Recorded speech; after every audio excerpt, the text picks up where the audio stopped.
Well, hello there, everybody. Thank you for joining us today on Receivables Info for another webinar. Today, we're going to be talking about the critical role of customer service in the modern debt collection process. And I could not have two better speakers joining me today for this discussion. Mr. Scott Vick, who's joining us with Upgrade, and Larry Costa with Capital Management Services. How you guys doing today? We're just doing awesome. And yeah, quick corrections. Scott's with Upstart. I'm sorry. And it's okay. And that comes from me being brain dead today. So I do apologize. But I really want to thank you guys for coming on, because as we started preparing for this webinar, just the conversations that we were having around the entire idea of how the industry has changed from being really debt collection to this customer service hybrid, and how all of that has changed, not just in first party collections, but also in the third party collection space. So before we start getting into that, Larry, could we start with you? Could you tell everyone a little bit about yourself and how you got to the seat that you're in today? Yeah, it'd be a pleasure. As always, thank you, Adam. It's a true privilege to work with you. You know, a little shameless plug for Adam, but he is the ultimate professional and he's well respected in the industry. So I'm very grateful for this opportunity. But I've been doing this for 22 years. I started out just as the director of sales for capital management. And throughout the years, we progressed as an organization, adding on the largest issuers of consumer debt, fintech companies, migrating into customer service and all types of other servicing. And about 8 years ago, I was promoted to the president of the organization. And again, grateful for the opportunity. And that's pretty much how I got to where I am today. Well, Scott, I know that you come with a storied career yourself. Could you tell everyone a little bit about yourself and how you got to the seat that you're in today?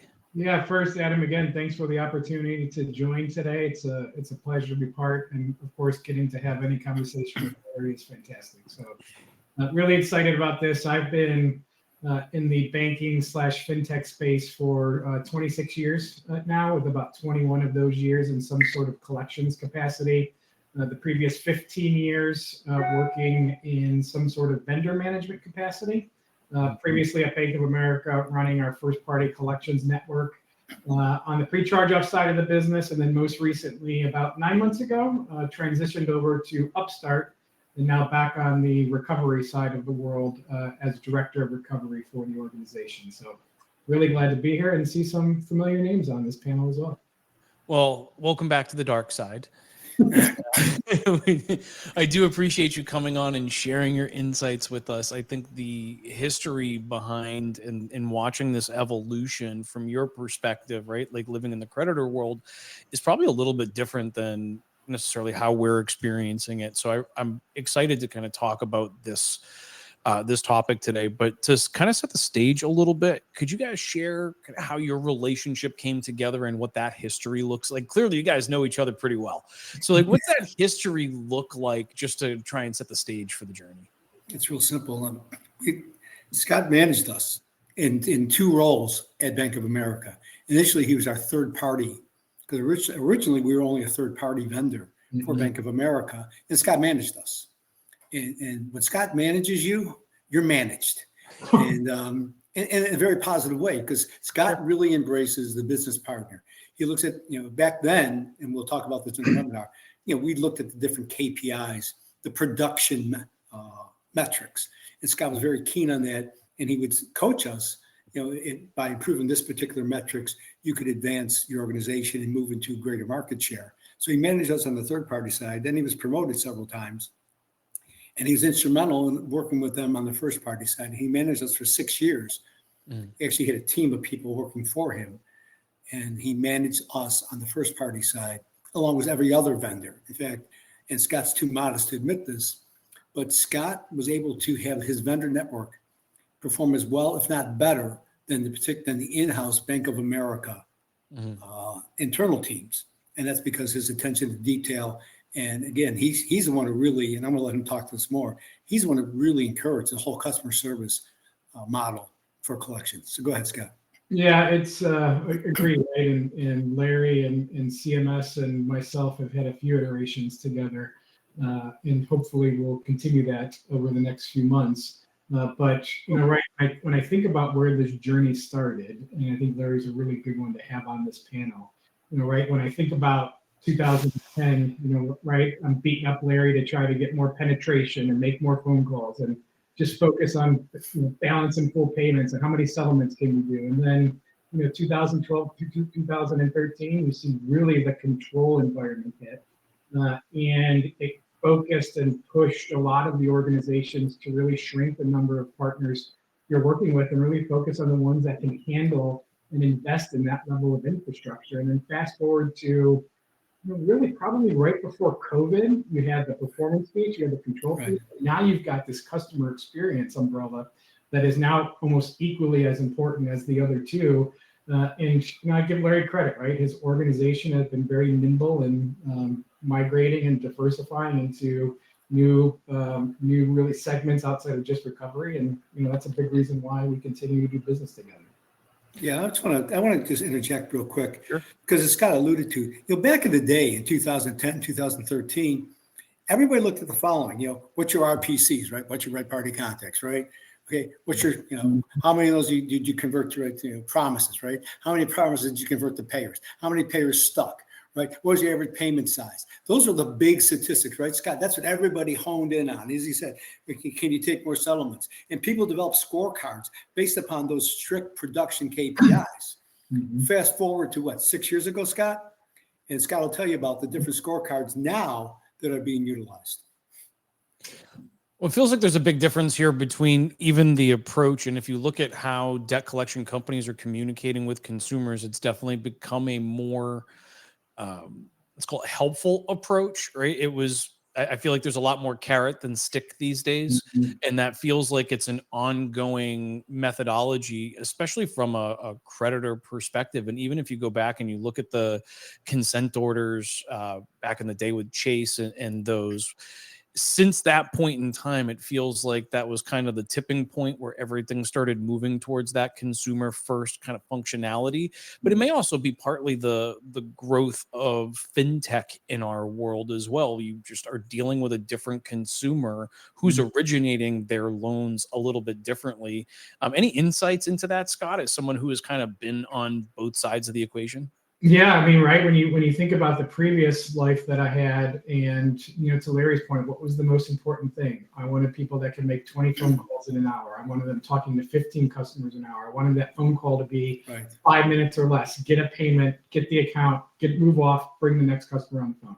To today, right? Like the most important part of the conversation right now is how do you build a rapport with the customer, and how do you develop that account appropriately? I know we're going to talk about this in more detail later, but even in my new life right now, right, like in the fintech space, origination and automation, and the fact that how quick can you get somebody into the loan life cycle with as little amount of interaction as possible is the name of the game. And it's one of the things that Upstart does probably better than anyone else in the industry.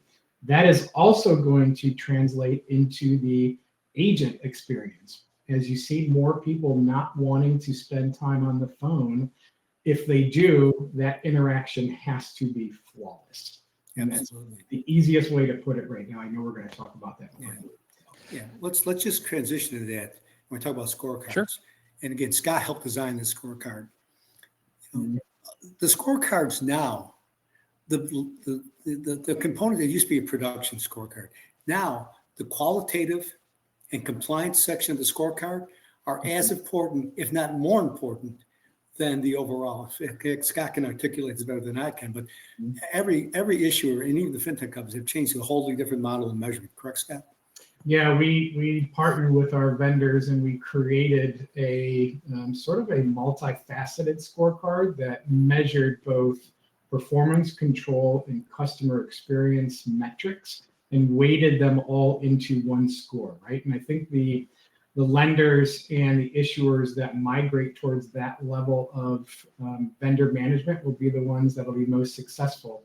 And I'll tell you, when we were thinking about what are the proper weights, the compliance and the customer treatment portion of that scorecard, if the performance scorecard is 51%, the other is 49%.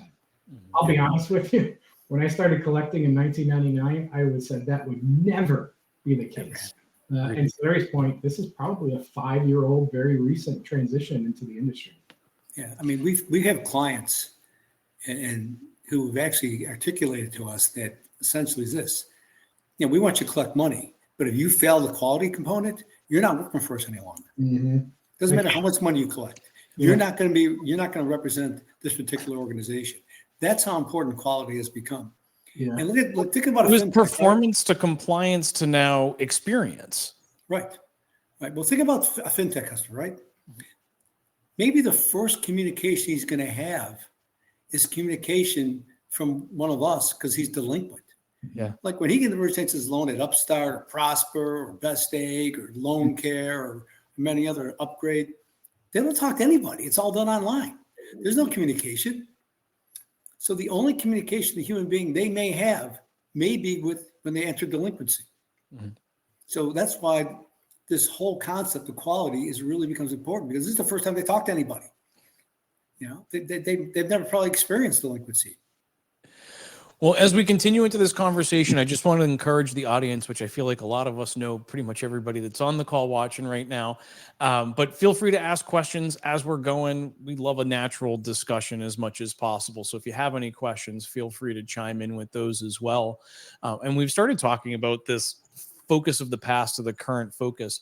But can you talk to me a little bit about how the criteria itself has changed that's being evaluated? So we talked about that it went from a performance-based to a compliance-based to now kind of a quality or experience base. But can we talk a little bit about how that criteria has evolved from the compliance criteria to this new experience criteria? What kinds of things are we looking at now that maybe we weren't looking at 3 years ago? I'm going to defer to Scott. So it's a great question, and I think it was probably a little bit longer than 3 years ago, because COVID was really the stamp of you must be able to develop the account appropriately, show empathy, build rapport with the customer. I think the smart ones were doing it before. I think that was the official stamp of it. Mm-hmm. But in the past, right, when you think about a scorecard for an agent before this transition, you would think about a few different characteristics. How much are you on the phone? How many calls are you taking an hour? How many contacts are you generating? And then what do you do with that contact? How many payments are you taking? What's your average payment size? What's your close rate? How many payments are you setting up with at least one multiple payment in the future? To the addition of what's your quality score? And then you saw sort of like a diversification of that quality score to be comprised of two different components, right? Like I think of it as your first part of the score is the regulatory component of it, or your control component of it. And are you doing all the things that we are required to do on the phone? And the second part of that, with now an equal weight, transitions into the how are you treating the customer? And that all revolves around how are you building rapport? How are you developing that customer? How are you listening to that customer to come to the right resolution by the end of the phone call? And then what do you do at the end of the phone call to make sure the customer is fully aware of what took place on that phone call and they know what is expected of them in the future? And I think the issuers and the vendors who choose to adopt all three of those principles, if they haven't done so already, they should be. And if they have, how do you continue to evolve those? I think that will be the future of this. Well, plus there's a bonus to doing that. Because we developed those consumer-centric principles, we've been able to diversify our organization. We do a lot of customer service work. We do loan customer servicing, mortgage customer servicing. We do after-hour calls for banks. So it really allows you to move into different market segments. So if you're a typical third-party collection agency, and what we did many, many years ago, we migrated ourselves to become kind of a mini BPO. We do a lot of different things for a lot of different people. We do loan verification for people because we have that customer-centric approach. And that's what the financial institutions are looking for. Mm-hmm. Looking for an organization that can do multiple things in an extremely compliant way and a good customer experience. And I think, Larry, as you said it, I'd be curious to see if you agree with this. I think 6 years ago, Adam, as you threw that number out there, I think you can clearly tell the difference between like a customer service role and a collection role. And today, there's a lot more similarity into those two roles than I think a lot of us on this phone would have probably ever thought would have happened. Here we are. Like, Well, if you look at the TransUnion Debt Collection Industry Report this year, you can read it at tu.receivablesinfo.com. But it talked a lot about diversification of organizations and really debt collection agencies saying that I need to diversify my services in order to scale at the level in which I want to scale. And Larry was one of the first people that I started talking with about this, because I want to say you've been at this for almost 15 years now in terms of diversification. I think it's interesting to look at, as a debt collection agency that's running a call center, the call center skill set is a lot closer than it used to be. It felt like debt collection was over here. You had the kind of call center operations over here, but over the last 10, 15 years, it's really started moving closer and closer together. And now I don't think that there's that big of a difference. So it becomes, I guess, Larry, a question for you would be, what comes first, the chicken or the egg here? Is it servicing the, is it servicing a client like Scott and then being able to move into new areas based on that, kind of on the need of that client? Or do you develop the new capability and try and find someone to fill that? But like, how do you look at that in terms of a diversification and growth perspective? Well, what we did is exactly what we did. We had, we clearly had third-party collection expertise. Sure. We were really fortunate that we worked for large issuers. So we had to take a customer-centric approach in the first place. So what we did was we found our agents initially that had good communication skills, good attendance, maybe not the strongest closers, right? Maybe they were good at setting up payment arrangements. And we started to transition those people. We said, okay, here we have really pleasant people, really good attendance, really care about their job. So what else can they do? So we took that skill set and we went out and cross-marketed to these same clients, because these same clients have those needs. It's a start. So, yeah. So we started to cross-market. Then we developed that skill set, and then we moved to other markets. My advice always to other agencies: really difficult to go out and land a new client based on a new skill set. It's always better to go to your existing clients, demonstrate your capability, do a pilot. You guys all know this. Do a championship. Let me go up against who you're currently using. Put some good people on it and watch yourself grow. And that's what we were able to do. When we were at Scott at Bank of America, we demonstrated expertise in third party. Having the customer service background, we were able to move in the first party. And that's a tremendous dynamic. And we have over 100 people servicing their first party work.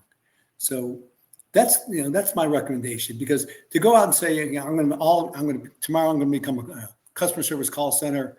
Okay, how are you going to do that? You're going to hire a bunch of people and then go chase a client? No, work with your existing client base, find a niche, grow that niche, and continue to grow those markets. And for most of our clients, we're in multiple streams of business.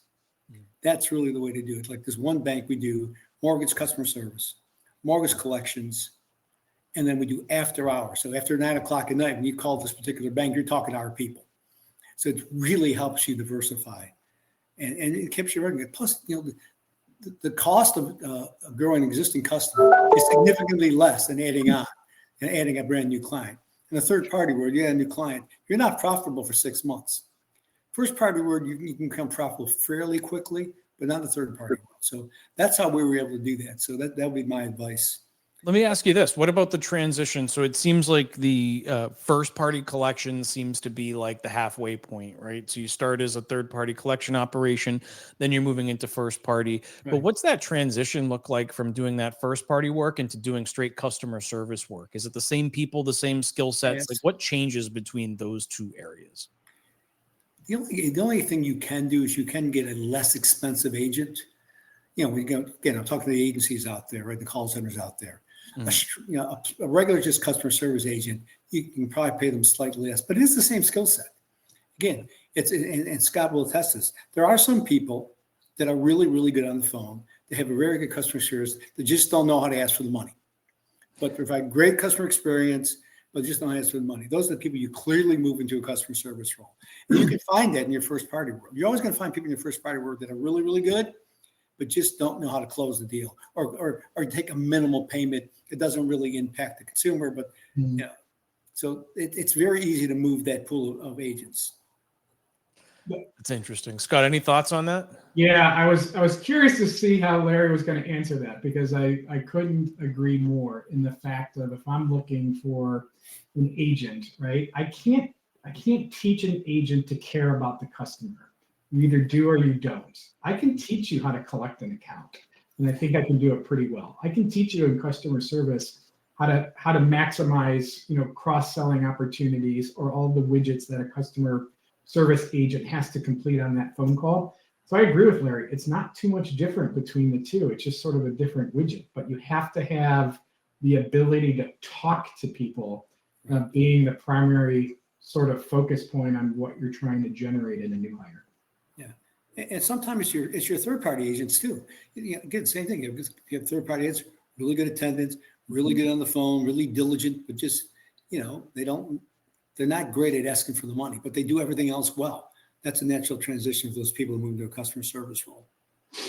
Seems like a good role for that person too, because then you're able to keep somebody that you've already onboarded, you've already started instilling culture. All of that is very expensive. And at the turnover rate of collectors, I have to assume that that's a great feeder into the other areas of your organization. If somebody's and they may not make the same kind of money from a commission perspective that they could have made if they were actually closing deals in the third party space, but it does seem pretty reasonable in terms of a feeder. Do you find a lot of people that are kind of shifting from one role to another based on their skill sets? You even have people going to the third party world. So, in the first party world, the variable comp is minimal.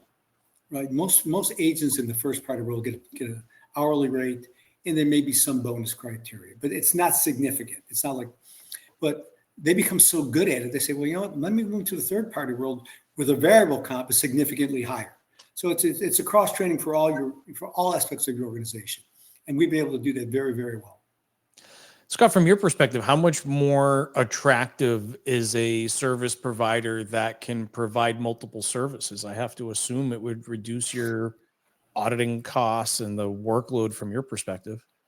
Yeah, I think there's two angles to that. And I think this is going to be an unpopular opinion, but it's mine and I'm okay with it. In an RFP setting, I don't know if I would look at a vendor who's not diversified into multiple different channels anymore. And there's a few different reasons as to why I think that way. I don't know if we need to get into them here. Let's talk about it. I think that's an interesting statement, and I don't disagree with what you're saying. It's an interesting approach. There are absolute vendors that come to mind that I think are really good at one particular part of the organization. Maybe it's customer service, maybe it's third-party collections, maybe it's first-party collections. But I think to the second question you asked, at least from my experience in my previous life and in my current life, the answer to the question is not how many vendors can we bring in to solve a problem. It's can we use the vendors that we currently have first before we go to market for new vendors. There's a balance there, right? I think you need a healthy amount of vendors that are skilled in one or two areas. You also need a healthy amount of vendors that can do and be very omnipresent in multiple different channels. And I think the ones that have diversified themselves to get to the point where they can do, we'll call it all three between customer service, first party, and third party post charge-off recovery. To me, that shows a vendor who had the right thought process in mind on what the future of the business is. And this is the big reason why I think this way. I think one of the differences between a lender and their internal, we'll just call it collection shop, and the vendors who do it the best is their leader development program. And in my history, I have yet to see a vendor who's diversified themselves into multiple different areas that doesn't have a good leader development program.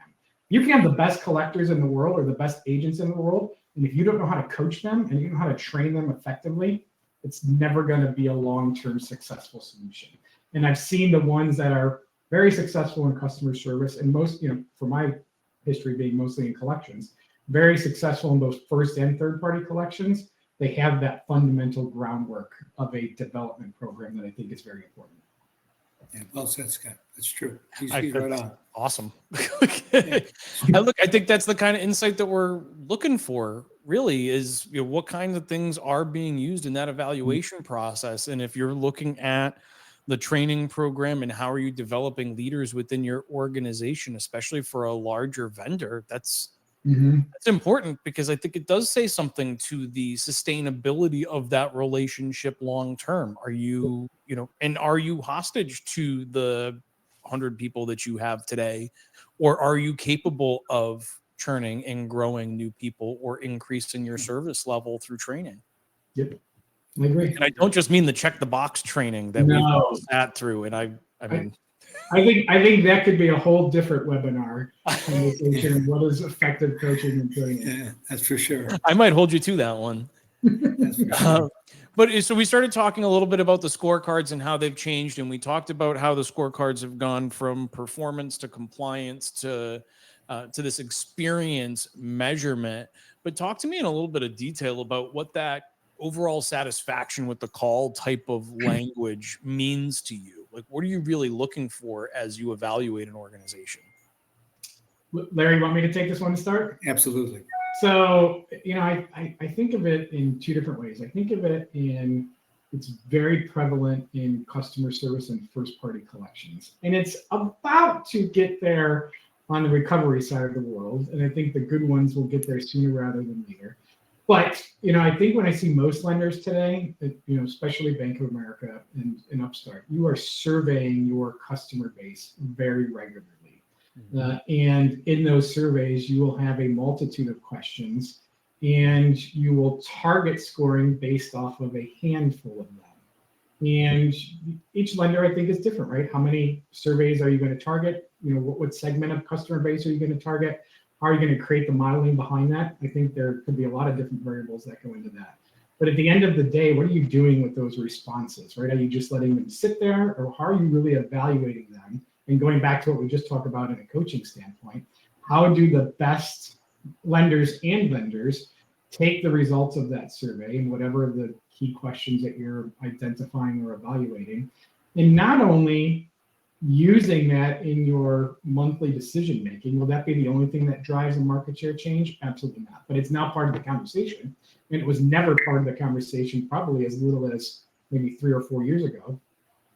And then how do you peel back the onion to really identify trend analysis with the agents, collectors, or customer service agents that do it the best versus the ones that don't? And then how do you then adapt that into your monthly model, whether that is a contingency model or, to Larry's point, a commission structure? Like, how does the results of that impact so you can drive the right results in the future? I think all of that has to be part of the conversation. Yeah, the compensation absolutely has to have a quality component. Mhm. You third-party side, first-party side, but especially on the third-party side, because a first-party consumer is less likely to be litigious. A third-party charged-off consumer is a lot more likely to become litigious. So you really want to make sure you have a very positive customer experience. And let's face it, although things are going to change now with new administration, but the CFPB and Reg F really made things difficult for us, right? When you think about it, right? 7 phone calls. If you contact somebody they don't want to talk, you get the cooling off period. Some states are limited to even fewer and fewer opportunities. So, quality. When you actually get to talk to the consumer, you've got to take every advantage to make sure it's a superbly high quality call. It's a one-call resolution, because the chances of getting that consumer back on the phone are minimal. Are slim. Yeah. It does feel like there's been a change there in terms of how those consumers are interacting. And we've talked about the feedback and the coaching. Now, I feel like there's 2 areas of the coaching here. There's the live coaching, and now we've got this compliance and kind of AI coaching that we're starting to see coming up around the industry. Any thoughts on the tool sets that are being used to get those collectors up to speed or to monitor those collectors? Like, is that something that you guys are using now? Is that something that you're starting to look at? What's your general feelings around that area of AI and analytical tools? Yeah, the analytical tools are really important. We have a tool that actually transcribes the call. So instead of a manager listening, to a 10-minute phone call or 7-minute phone call, you can read it in 45 seconds, right? So it really is a very helpful tool, and also can highlight some of the particulars where the call may have gone wrong. You can sort calls like calls that where no payment was taken, or calls for payments were taken, or let's say a 15-minute call resulted in nothing. Well, what happened, right? What So, happened? yeah. Minutes. Again, you have the technology to sort those things quickly. In AI, we have not deployed AI yet. We're seriously looking at it. But some of the technology out there, and that's one of the reasons I'm going to RMAI to look at some additional technology. Some technology out there is just incredible. Just incredible. I actually interviewed an AI bot last week that I'll be publishing over the weekend. This weekend, I had done with a new group that was coming in, and they were trying to do it through the automation. I don't know that that really fits into the customer service realm, so to speak. I know that American Airlines and some others have tried those types of things, Right. but I feel like from a compliance standpoint, there's been some opportunities to leverage artificial intelligence to actually identify those calls where the live human really needs to step in and pay attention to it. So you guys are transcribing it and reading it. That's definitely faster. I'm going to read the transcription of this rather than rewatch the video at the end. Right. Just my style. So I definitely understand that. But so we got a question. We had a being able question to just get came those. in. Go ahead. We had a question just came in that's pertinent to this. So Sure.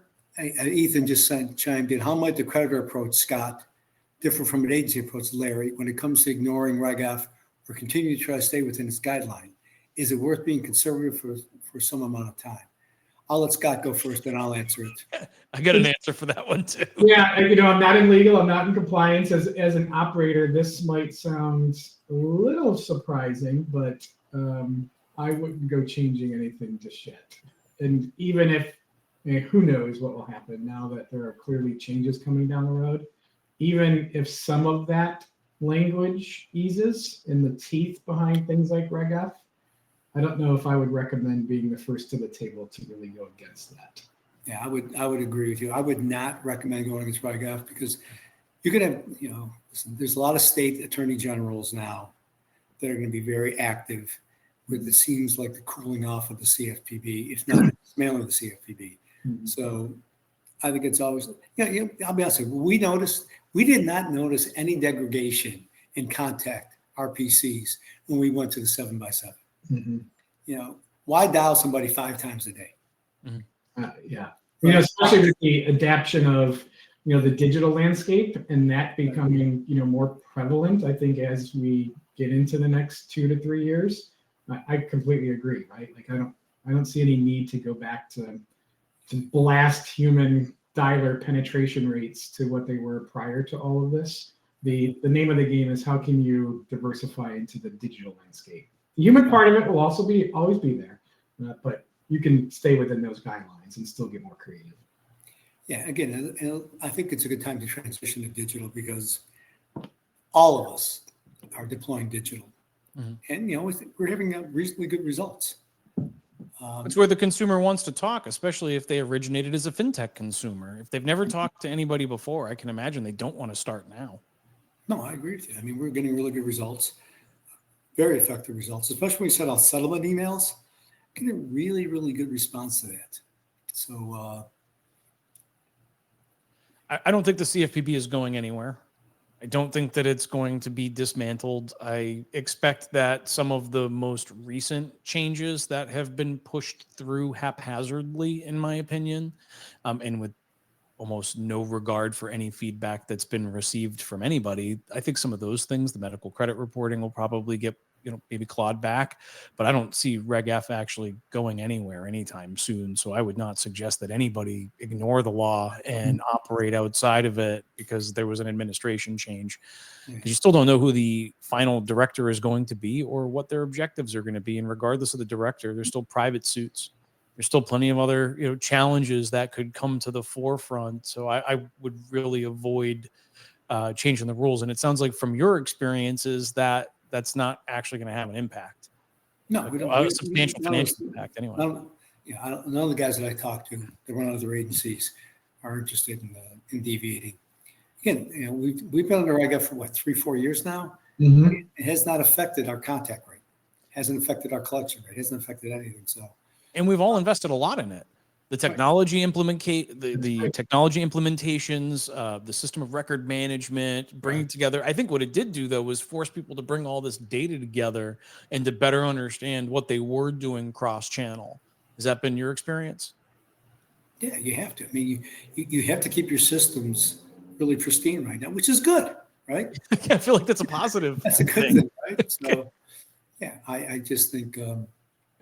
Well, I think we answered the question. Ethan has responded back. So, Ethan, thanks for the question. Yep. And Good question. Yeah, thank It's you. definitely a good question. So we talked a little bit about the technology advances. We've talked about ensuring fair treatment and the compliance standards. So I'm going to kind of skip past those. But when we talk about onboarding and managing vendors, I think this is an interesting, call it, angle to the discussion. When you're looking at taking on new organizations, you're looking at new vendors. You've talked a little bit about how the criteria has changed. How's the evaluation process changed? Has that started to evolve as well from like first handshake? Like you're going to RMAI next week. First handshake is hello, but like has the process between first handshake and actually bringing on a new vendor changed in the last few years? I'll let Scott answer this, but it's definitely changed. Go ahead, Scott. I know it changed. I guess it's more like, how did it change? Yeah. And I'm remembering Larry, as he recently went through an RFP with us, calling me saying, "Oh my Lord, this thing is massive now." And you know, the lenders everywhere, right? Like the procurement and sourcing part of the conversation has grown leaps and bounds from what it used to be. Because you're right, the handshake, hey, let's start doing business together. But I'm sure that still happens. I think that's the very small minority today. And I'll tell you, these RFP question sets, at least for me, have migrated into, yes, I want to know about your company history. Yes, I want to know about your experience in whatever markets we're trying to bring you on. And yes, I want to know how you operate as an organization, because we still do need to collect money. And there's lots of goals attached to that. But I'm now equally as interested in how your control and compliance operations impact the entire organization, and how your development programs drive not only agent improvement, but leader development. And I'm very curious to see how vendors identify that, and how vendors not only drive customer treatment, but how vendors drive internal associate satisfaction. Because the happiest associates are going to treat your customers the best. And, you know, I think it's really important for vendors to diversify into those areas. And if you don't have those facets of your organization built, and I'm not sitting here saying everybody's got deep pockets, because that's certainly a significant investment, but I think it's needed, right? And now we ask for that in the RFP, and we ask for proof of that. So that's where the RFPs have migrated to very recently.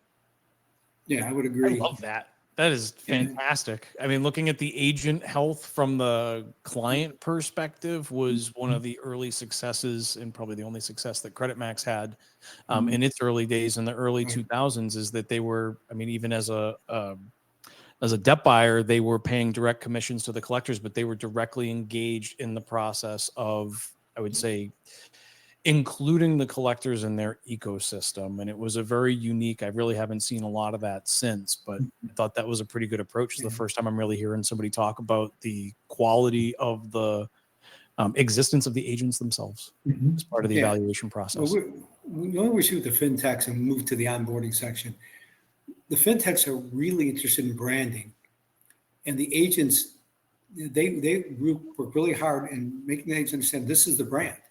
And they make it a really good experience. The fintechs we found really care about our agents. They give them, you know, for example, we just brought on a recent fintech, and they wear the colors of that fintech. You know, they have shirts that wear the color of the fintech, and the fintech provides, you know, really good bonus pools. You know, not, you know, I'll have to provide that as the collection agency, but the fintech provides it, and all kinds of promotional things. They'll have lunches, they'll have recognitions. So it's the onboarding is really a true partnership now that we're seeing, especially in the fintech space, because they really want their brand promoted. Because remember, again, this is probably one of the few times that their consumers are going to talk to a human being. So they really want to make sure that that it's their brand and their philosophy. So Is the there any onboarding is- difference between the, let's say, the evaluation of a first party versus call it a third party? Like, do you still see any difference between evaluating those two types of organizations? Yeah, I mean, a third party, even though there's always there's always going to be an emphasis on quality. When you're in a third party RFP, they're really focused on your results, your strategy.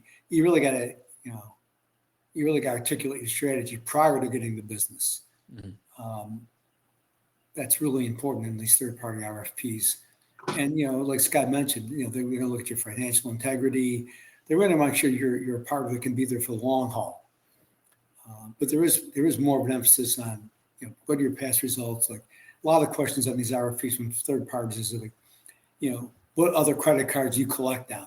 What are some of your liquidations? They're really interested in your performance. Again, they want to make sure you're compliant with a lot of compliance questions. Want to get some of your compliance program, any lawsuits you've had, so that all that due diligence is still there. First party, all the things that Scott mentioned. He's already done a great job explaining what a first party is looking for. So from an RFP perspective, would I be correct in interpreting it as it's become kind of a balance of a compliance and marketing piece? Because I got to sell you on why I am the group that you want to work with, and at the same time demonstrate my capabilities and my compliance. So You it got to feels like differentiate it's yourself. somewhere this balance. You got to differentiate yourself because look, most people know how to collect money. Mm-hmm. I mean, the people that are left in this business, there used to be a ton of agencies in business, and there's still a lot of agencies, but the agencies that we typically see in the scorecard, these are all quality organizations. Sure. Right? They know how to collect money. What you got to do is differentiate yourself. And how you do that, I'm not going to give away what I do to differentiate myself, but that's what really makes or breaks it. And Scott will tell you, as a guy who's evaluated many agencies, you got to differentiate yourself. So I'll defer over to Scott. Yeah, it's such a tight margin, right? Like one of the unique things about being in collections, right? It's such a small world.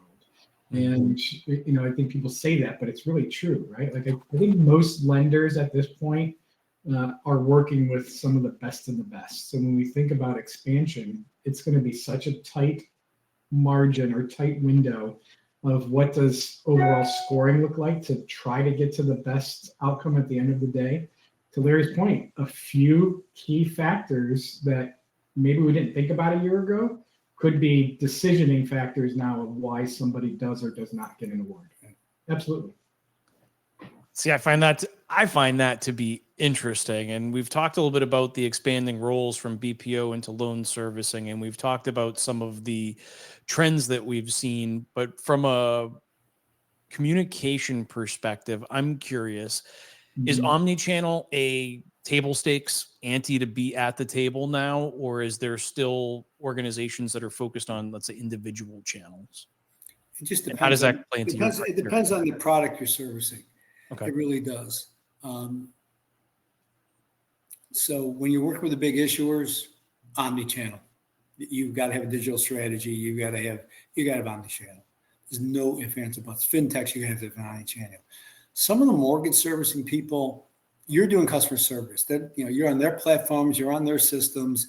You just got to provide high quality people. So it really depends on what you're doing. Right? Okay.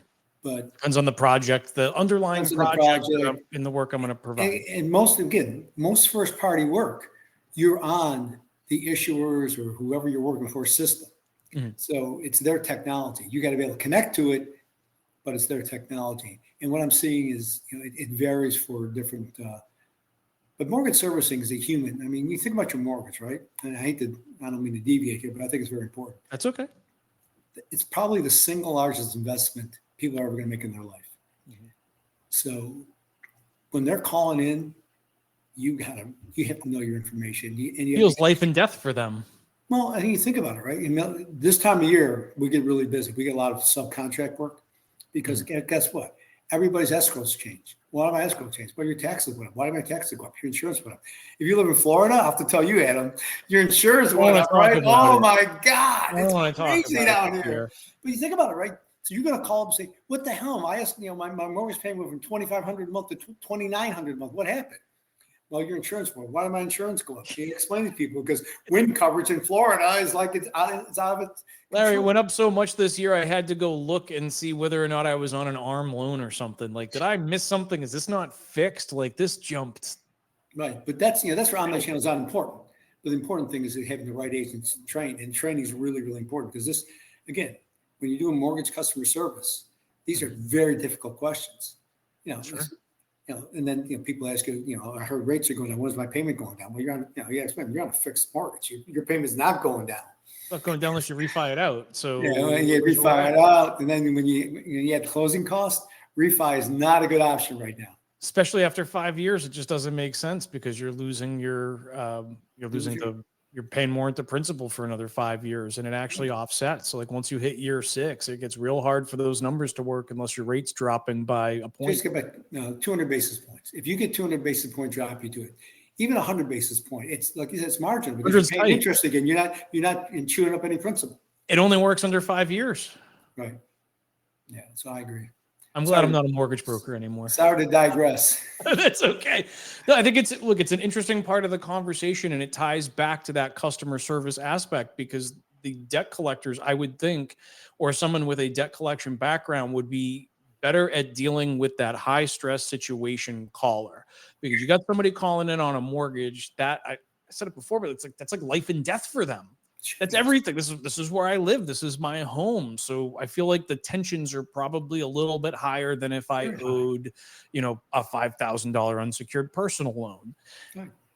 I can just imagine that the personality. The next question is what's going to happen next year? You can't say anything. I don't know. Move out of South Florida. What can I tell you? I would say get involved. I generally tell people get involved in your local government. You don't like the way the taxes are going up, get involved in your local government because that's the only way to make it stop. Yeah, it's really scary. It's really scary. I feel really sorry for people because I consider myself fortunate that it's not that big of an issue, but I can definitely feel it in the local community here in Florida. It's terrible in South Florida. It's on the news station I listen to. It's every week they have something about insurance. It's crazy down here. It really, and especially with the HOAs, that's another story altogether. But that just kind of ties everything together for kind of where we're facing here as an industry. But we talked a little bit about this digital evolution. We've talked about higher stakes for the collectors being that first point of contact. We've talked a little bit about the mortgages. What advice would you give to a collection agency that's beginning this diversification journey? What would you tell them? A journey of 1,000 miles starts with the first step. What direction should the first step be in? Yeah, going to your existing clients and demonstrating your ability to do more than one thing. That's where you start. And how do you prove that? How do you prove that capability to yourself first? You have to say, well, first of all, you have to make it directional. It's very simple. No, it's not simple, but I'm going to try and make it seem simple. You've got to say to yourself, okay, what am I going to be when I grow up, right? So I no longer be a third-party collector and say I want to be a mini BPO because, unless you're like some of these big organizations, you're not going to be a true BPO. I want to be a mini BPO. So what else do I know how to do? Right. And that's where you have to say to yourself, okay, I want to be in customer service on credit cards. I want to be in customer service on mortgages. You decide what it is you have to do, and you find the people in your organization that you feel can do that, then you go out and market it. But it's a tough decision. When I did this 15 years ago, I didn't know I was going to make it. But I knew if I stayed as a third party. But I knew if I stayed as a third-party collection agency, there would be some rough times. Uh-huh. Well, look, you took a leap of faith, and maybe that's the first step you have to take is a leap of faith into yourself and identify those seats on your floor that would have this capability and develop a program about it. Because you guys have a great relationship, but I can't imagine I can just pick up the phone, call the creditor, and be like, so I do BPO now. No, doing customer service today. I feel like Scott's going to have questions. You have to do it at low risk, right? You got to take a client and you got to do it low risk. Let me start with 15 seats. Mm-hmm. And let me just do this for you, and then you grow from there.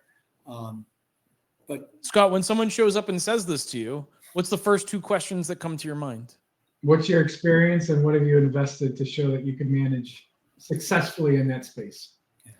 And what would be an acceptable answer to demonstrating the capability? First party or third party? First party.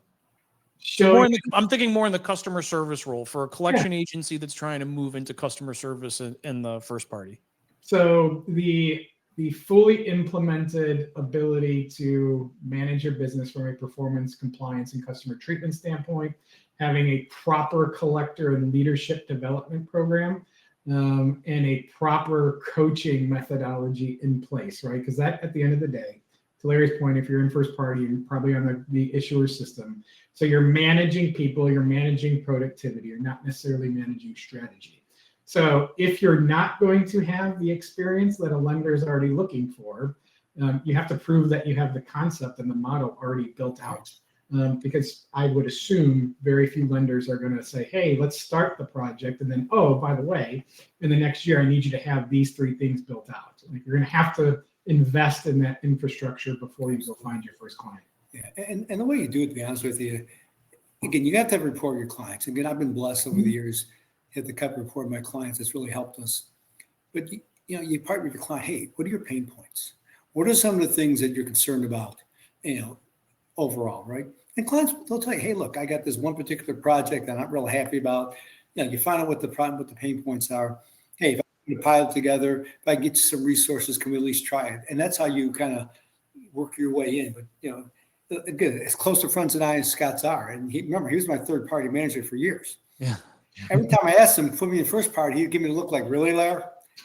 Really, Larry? Show me that you can do this. Sure. And as he should have. Show me you can do this. All the things he just mentioned. If I wasn't able to demonstrate that to him, I wouldn't be in the role I'm in. So that's why I asked the question. True. Because our audience is, I think a lot of people are still starting this journey. And where do they go from here? It's just calling the bank and saying, I'm ready to take customer service is one thing. But if the policies and procedures and the RFPs and all of these other things need to be in place, they need to explore what that need set is and then find a low-hanging fruit to work out the kinks, because nothing is going to be perfect from a plan. I mean, at least I've never had a perfect plan before. I don't know about you guys. No, you just got to go to an existing client. That's really what you have to do, and then grow with that client and be honest with the client. There's going to be some pain points. One thing that the lesson that I give to salespeople, I don't have any salespeople, by the way, but you don't need any. Well, but the lesson I give, I've had salespeople throughout my career. But the lesson is like, don't say I'm number one, I'm this, I'm that. Don't do that, okay? Because nobody's number one in everything, okay? Nobody wins every bat. Somebody does all this other stuff. Just talk to the client. Say, listen, we're going to work with you. We're going to meet your expectations, and we're going to be an open book to you. And we're going to look. There's times I called Scott when I knew we were having a bad month and said, Scott, we're not doing well this month. Because first of all, these guys are smart. They know you're not doing well. That's what you have to do. You've got to be very honest and upright with your clients, because you're going to have bad months. You're going to have bad batches. You're going to have agents that aren't performing well. And you got to call your clients. Hey, look, this knucklehead is not doing well. Yeah. We're going to coach him. We're taking them off the phone. We're going to coach this individual, and we're going to improve. And here's why we're doing it. And that's how you become successful in this business. What I'm hearing is proactive management of the client. Like, Absolutely. Be open, communicate, and be honest. Here's where we stand. I have to assume, Scott, that you're going to be more open to somebody coming to you than you having to go to them to let them know about an issue. Yes. And to Larry's point, I will tell you, as a lender that has managed multiple RFPs before, if I can give the collection agency one piece of advice, never tell the lender you're number one in everything. It is the worst thing you could possibly say. Yeah. I haven't seen this very often, but I had one that blew me away. And when we got into the historical performance portion, they showed me a 3-month window of when they were last. And then they showed me the 3-month outline of how they completely changed strategy and how they changed their coaching habits to turn that from a last place project into a performing project. That blew me away. That sounds pretty good to me. Actually being able to demonstrate where you're at, what you're doing. And as we kind of come down into the final moments of our discussion today, I did have one more question that I wanted to float out there, Scott, because Larry, I feel like I know your answer to this one. But Scott, what can a collection agency, whether it be first party, third party, or even customer service, what can an organization do to be the best partner for you? What's that criteria look like? It's a good question because there's a lot, and I don't know if we have a. There is. I feel like that's a whole other webinar, but if I could get a tidbit. Right? But the A, it starts with experience. B, it starts with you have invested in your organization to diversify into the things that make that market segment operate the best. And if we're talking first party, it's how do you develop people and how do you develop the customer base? If it's third party, how have you developed into things like digital and SMS and text and a fully functional online payment portal? And then from there, like to Larry's point, right? Like I love when somebody will come to me and say, hey, what's your pain point right now? Where can we help you that we're not today? And then once you're in the relationship, be open to feedback, right? Like we've all been in collections for 15 plus years. Everybody has an ego in collections, and I love it. But I will tell you, the partnerships that I've had where not only was the agency open to feedback, but the lender also open to feedback. Larry can tell you, he's called me many times that, hey, you guys are doing it wrong here. Get your head out of here, you know what? And those are the relationships that foster the best, right? Because when you have that trust in your partner and somebody comes to you and says, hey, we have an opportunity here, go fill it. Who are you going to call first? It's the partner that you trust, that you have an open line of communication with. Absolutely. Sounds like trust and honesty are the core of everything that we've discussed today. Right. Whether that be between the relationship between the organizations, whether that's the relationship between the agency and the consumer, everything comes down to it. Yeah, I mean, look, years ago, the guys that managed collection agencies, the guys that managed recoveries, they were just guys that had been doing it forever. The people in the industry now are extraordinarily bright. Every one of these people like Scott, they know what they're doing. They understand analytics. They understand technology. So if you don't have integrity, if you can't go to your client and say, this is what's going on, because they know what's going on. There's no surprises here. Everybody's on the same system. Everybody sees the same data. So just be upfront. And, Scott will tell you, I'm not afraid to make suggestions, but we think things through. I talk to our ops. We get the best ops guy in the world, Stanley Moore. Talk to our ops people. I talk to our compliance people. And then we sit down, we discuss with the client. Here's what we think, okay? And then implement it. And that's really how you get, look, if you want to be successful in this business, just, follow what Scott has suggested, some things I suggested, but it really just comes down to integrity. You got integrity, you work hard, and you run a good organization, and don't try and grow too fast. You'll be successful. Don't do that. Don't try and grow too fast. That is the recipe for disaster. Mm-hmm. I think you guys are providing some really sound advice for our audience today. And honestly, I just can't thank you guys enough for coming on and having a chat with me at all. I know that you guys are busy running your organizations and managing departments and doing all of the things. So taking an hour to chit chat with me and to help spread good information and share good content with the debt collection industry is greatly appreciated on behalf of the entire audience.